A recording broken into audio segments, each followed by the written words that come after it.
Talking more about the drought and the situation down in southwestern Oklahoma, we're joined by Gary Strickland, our Jackson County Extension educator. And Gary, we heard Matt talking about the preparation and the difficulties heading into planting time for cotton.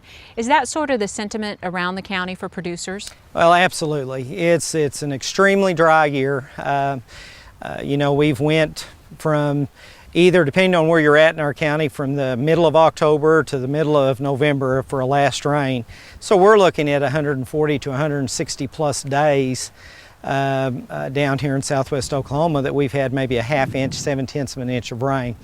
We're extremely short on topsoil moisture. In fact, if we were to look in the field behind us, we see a lot of clods up in that top where they've put fertilizer down and tried to incorporate that, and the soil's not very friable, so it's really come up into clods, not breaking up and working good.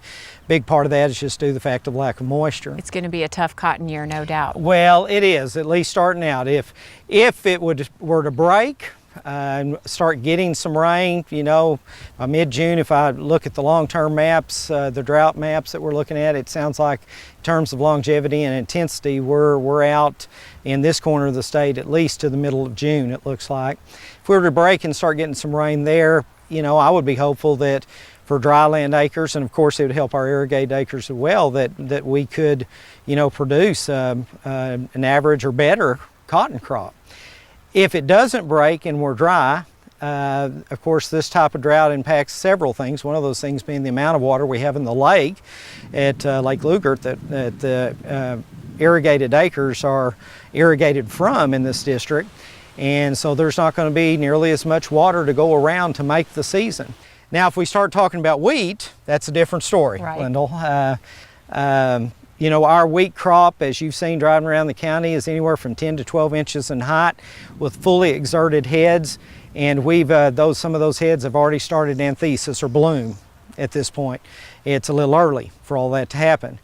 Part of the reason it's doing that is because that wheat is severely stressed right now, so it's moving everything it can into making some type of grain if it all possibly can.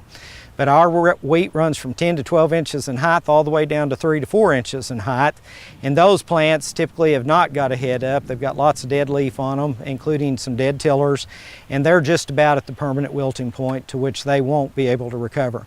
They certainly have suffered yield loss that they can't recover from, those little plants. All of our wheat really has suffered yield loss that it won't recover from down here.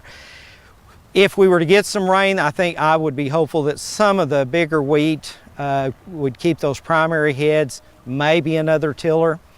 But without that rain and the way it's looking, that's where we're headed. It's certainly going to start terminating the youngest tillers on the plant and work its way down to just that main head, because the plant will translocate moisture and nutrients to that primary head, the one that stands the best chance of making grain to keep it going. So what that means is less heads per plant, less yield at the end, and for some of the really small wheat that's drought stressed, potentially no yield. A lot to talk about down here for sure. There is, yeah. Still hope, but we need some big help from Mother Nature and some rainfall. Well, let's hope it rains. I agree. Okay, Gary, we appreciate your time. Well, thank you.